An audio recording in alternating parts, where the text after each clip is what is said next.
Hey guys, welcome back to markdillon.com. If you're watching this on YouTube, don't forget to please subscribe to my channel. Help me get to I think it's going on 20,000 subscribers now, which is really great. So, on to tonight's question, which is from Andrew. He says, Dear Mark, thanks for your YouTube channel. I think it's very helpful. I know you must get tons of emails every day, so I hope you will see mine. What would you do if you found out a friend was bad-mouthing you? I found out a few days ago that a friend I thought I was on good terms with had said some bad things about me which are not true. I know it's not hearsay because a good friend that he was talking to sent me the text. Should I confront him, try and work it out, or stop being friends with him?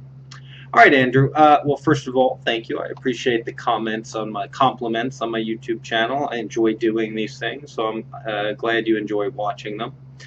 As far as getting tons of emails every day, I do get quite a few, but by no means so many that I would not have seen yours. I do always think I had somebody say, I know you must get thousands of emails every day. And I was like, no, not even close. But I do get a lot, and I appreciate every one of them. So, anyway, on to your question. Andrew, I think first and foremost, what you have to do is figure out kind of the motive behind this supposed bad mouthing. Now, I want to point out to you that it is impossible to interact with another human being and keep everything regarding that interaction within the vacuum of that particular relationship and never discuss it with anybody else. Human beings have to vent occasionally. And sometimes we have to vent about our friends, we have to vent about our family. So, perfectly good people can be friends with each other and have some sort of argument or falling out and discuss it with another friend. And they may even say, boy, so-and-so, Andrew acted like such a jerk. I just can't believe he said that or he did that. What's going on? What do you think? And blah, blah, blah. That's perfectly normal human interaction. Some people do that to a slightly greater degree than others. Nonetheless, it's normal. Now, you have other people who are plain out trolls. They, the kind of people. Some people could honestly start conflict in an empty house, and you have to decide which one it is. And how would you do that is probably what you're asking yourself. The only way that I would be able to do it is to try to objectively look at what was said about me and say, is this person describing the situation to the extent they were involved in it and why they're upset, or are they just bad-mouthing me for no reason whatsoever and being malicious? Now, if you have a friend who is, or supposed friend who's just being malicious and for no reason whatsoever is bad-mouthing you, Andrew, look, in my opinion, I would call that person a troll, and I think you need to let him, get back under his bridge collecting change. There's absolutely no reason whatsoever to keep a person like that in your life. And the truth is, if he was being malicious, chances are you're not the only person he's done it to, and it's probably not the first time he's done it to you. I'm sure you guys have heard the old saying that if you walk into a kitchen and you see a bug, it's only a matter of time before you meet his relatives, meaning there's never just one bug in the house. And that's very true with human behavior. I mean, first of all, you have to remember that if you understand anything about probability and statistics, the likelihood that the only time he's ever bad-mouthed you in his entire life happens to coincide with the one time that you catch him is probably slim to none. So, if you've got somebody who is a habitual troublemaker, don't keep them in your social circle. End of story. I wouldn't confront him. I wouldn't argue with him about it. I wouldn't, go through the whole rigmarole of trying to figure out why he said blah, blah, blah. Listen, at the end of the day, the best way to figure out what somebody is like is to watch what they do, not what they say. So, there's an old saying. Actually, I think it was something Maya Angelou said in an interview one time when people show you who they are, believe them. And that's very true. So if your friend has proven himself to be a troll, again, let him get back under his bridge collecting change. It's just that simple. And here's why I wouldn't try to work it out with him. Um, what's a good analogy? Trying to explain to some people the benefits of being a good person is akin to trying to explain to a shark the benefits of being a vegetarian. It's just not going to click, Andrew. So, I think once you make the determination that he is a troll, uh, you need to just cut him off completely. End of story. No phone calls, no text, no explanation, none of that. Um, what else? What else? What else? Uh, I guess I'm going to have to rant a little bit about this because it's something that irritates me. There are some people in this world. Uh, it seems like the only exercise they get is running their mouth and jumping to conclusions. They just they seem to enjoy nothing more than getting up and the highlight of their day is to hear gossip about somebody, to spread gossip about somebody. They'd much rather hear something negative about someone than hear something. They hate to hear something good about someone. They hate to hear somebody's doing well. They may put on this facade for certain people that they're friendly, but at the end of the day, uh, again, another old saying, there's a reason these things have been around for so long. When you play with snakes, sooner or later you get bit. I see it in the adult industry sometime.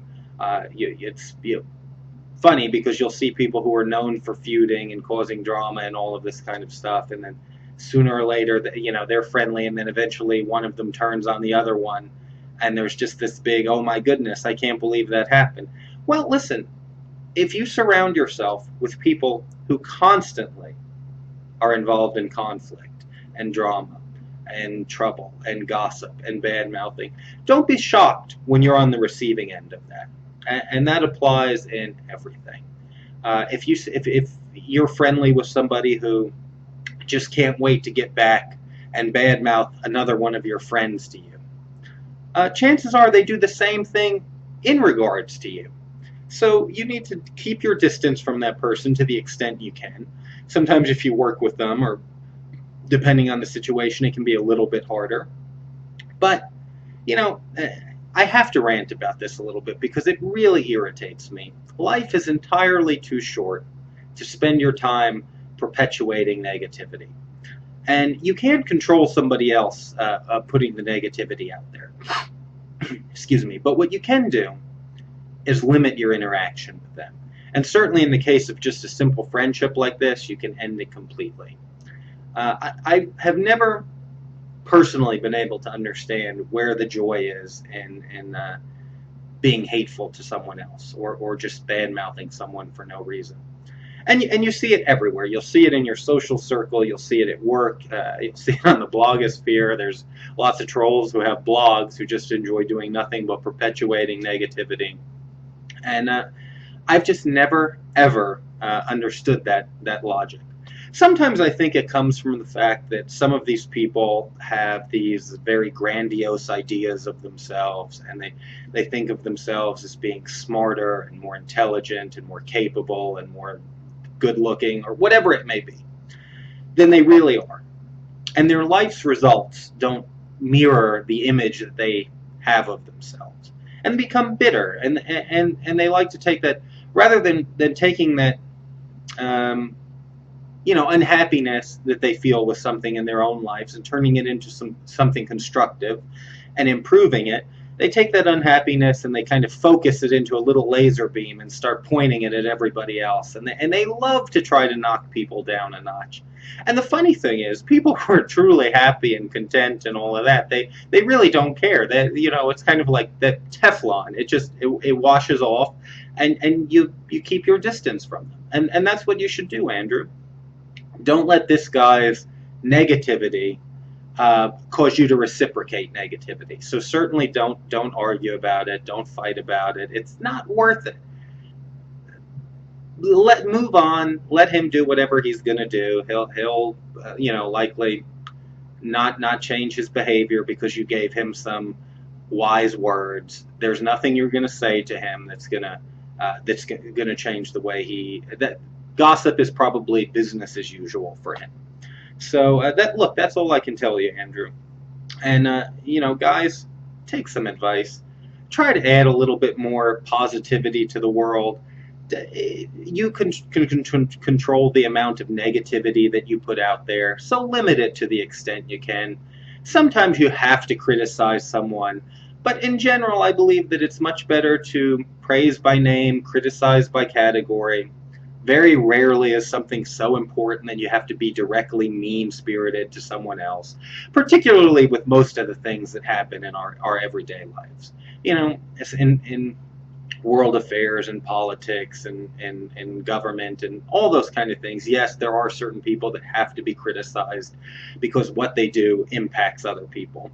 But in general, if your friend likes to wear, ugly shoes, does it do the world any good to go and tell the rest of your social circle, I just can't believe the shoes Bob wore yesterday. They're so ugly. He's so tacky. What possible good does that cause? You're perpetuating negativity.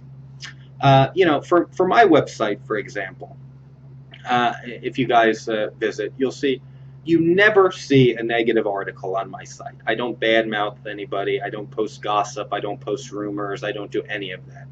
I don't want the traffic that comes from that. And I hear tons and tons of crazy things, and I've never posted one of them. And it's actually gotten to the point now where even if it's not gossip, I've gotten to be friendly with some of the studio insiders, people who work for the parent companies of some of these studios, and occasionally I'll hear something. And I'm at the point now where people don't even say this is off the record because they know I'm not going to post it. So, my take on it is, for myself, there's nothing in the porn world that requires me to be hateful towards somebody else. If I don't like the way someone behaves, if I don't like the way someone comports themselves, I just don't interact with them. But I don't have the time for that kind of negativity or the energy for it. Thank God I don't need the money in the first place. But even if I did, I still, if I couldn't make a good living running my website as is without posting the negativity, I just wouldn't do it, or I'd do it as a hobby. It's just that simple. So, Andrew, I appreciate your question. I appreciate you giving me the chance to rant and rave, because it's something that it's always perplexed me why people enjoy being trolls. There's no other word to describe them. So thanks, guys, for tuning in. I hope you guys have a fantastic night, and don't forget to subscribe to my channel. Thanks.